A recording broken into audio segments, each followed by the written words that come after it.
नमस्कार, मैं हूं आपके साथ ज्योतिका। आइए रुक करते हैं फटाफट खबरों की ओर। केरल में गृह मंत्री अमित शाह ने केरल के वायनाड में हुई भूस्खलन की घटना को लेकर बुधवार को राज्यसभा में अपनी बात रखी। उन्होंने केरल की लेफ्ट सरकार को घेरते हुए कहा कि ऐसी आपदा की आशंका के मद्देनजर केरल सरकार को पहले ही आगाह किया गया था। उन्होंने आरोप लगाया कि आमतौर पर कई राज्य ऐसी चेतावनियों पर ध्यान देते हैं, लेकिन केरल सरकार ने इसे नजरअंदाज किया। अमित शाह ने वायनाड में भूस्खलन में जान गंवाने वालों के प्रति संवेदना व्यक्त की है। केंद्रीय मंत्री ने कहा, कांग्रेस पार्टी ने जो हरकत की है उसकी निंदा करता हूं। कांग्रेस दिन रात जाति जाति करती रहती है। कांग्रेस ने जाति पूछ कर देश को बांटने की साजिश की और जब सदन में जाति की बात हुई तो वह राहुल गांधी हंगामा कर रहे हैं। इन लोगों ने देश को कमजोर करने के लिए एक साजिश रची हुई है। देश में हिंसा फैलाना चाहते हैं। राहुल गांधी को किसने हक दिया कि वह सबसे जाति के बारे में पूछे और उनसे कोई उनकी जाति के बारे में नहीं पूछ सकता। ये गंभीर मामला है। हम देश को टूटने नहीं देंगे। हम देश को मजबूत बनाने के लिए काम करेंगे। दिल्ली सरकार कोचिंग सेंटरों को नियमित करने के लिए कानून लाएगी। दिल्ली की शिक्षा मंत्री आतिशी ने घोषणा की।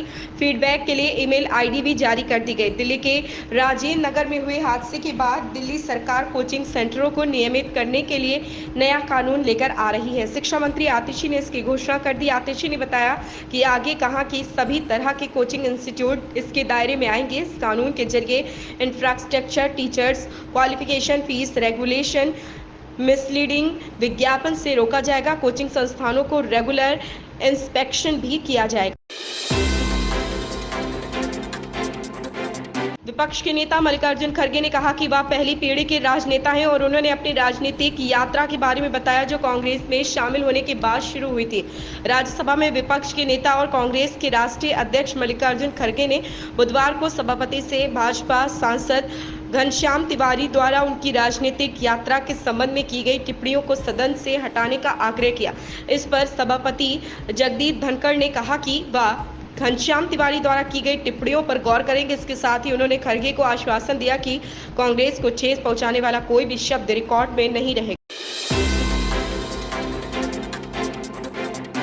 एचडी कुमार स्वामी ने कहा कि पदयात्रा को लेकर उनकी पार्टी को विश्वास में नहीं लिया गया। साथ ही उन्होंने हासन जिले के एक नेता को कथित तौर पर प्रदर्शन का नेतृत्व करने की जिम्मेदारी देने के लिए भाजपा की आलोचना की। कर्नाटक में मैसूर शहरी विकास प्राधिकरण घोटाले को लेकर उठा सियासी विवाद थमने का नाम नहीं ले रहा। भारतीय जनता पार्टी और जनता दल सेक्युलर साथ मिलकर कांग्रेस सरकार को घेरने के लिए पदयात्रा निकालने की तैयारी कर रही थी।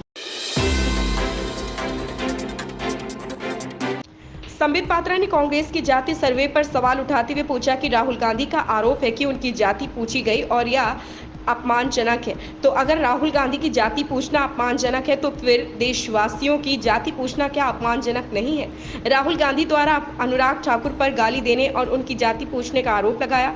इस मुद्दे पर राजनीति गरमाई हुई है। अब भाजपा ने इस मामले में अपना पक्ष रखा है और कांग्रेस और राहुल गांधी पर तीखा हमला किया। मुख्यमंत्री योगी आदित्यनाथ ने विधानसभा में दावा किया है कि यूपी में भाजपा की सरकार आने के बाद एनपीएस में सरकार की तरफ से होने वाले योगदान को 14% कर दिया गया है। यूपी के मुख्यमंत्री योगी आदित्यनाथ ने विधानसभा में दावा किया है कि यूपी देश का पहला राज्य है जहां कर्मचारियों की पेंशन में राज्य सरकार का योगदान 14% है। वह विधानसभा में सवालों का जवाब दे रहे थे। उन्होंने कहा कि एनपीएस 2005 में लागू हो गई थी। इस योजना के तहत कर्मचारियों के खुलने वाले अकाउंट में सरकार और कर्मचारी दोनों को 10-10% योगदान देना।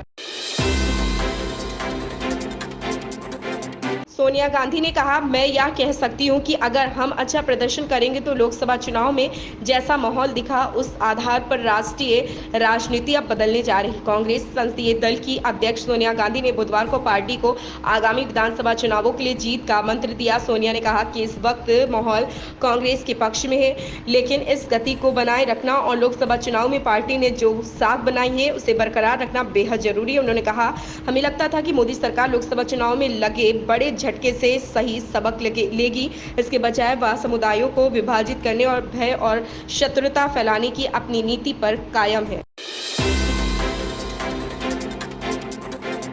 भारत और श्रीलंका के बीच जारी 3 मैचों की T20 सीरीज का अंतिम मुकाबला पल्लेवल में खेला गया। श्रीलंका ने टॉस जीतकर पहले गेंदबाजी का फैसला लिया। भारत ने श्रीलंका को 138 रनों का लक्ष्य थमाया। भारत ने श्रीलंका के खिलाफ सुपर ओवर में मैच जीत लिया। श्रीलंका ने भारत को 3 रनों से लक्ष्य दिया था।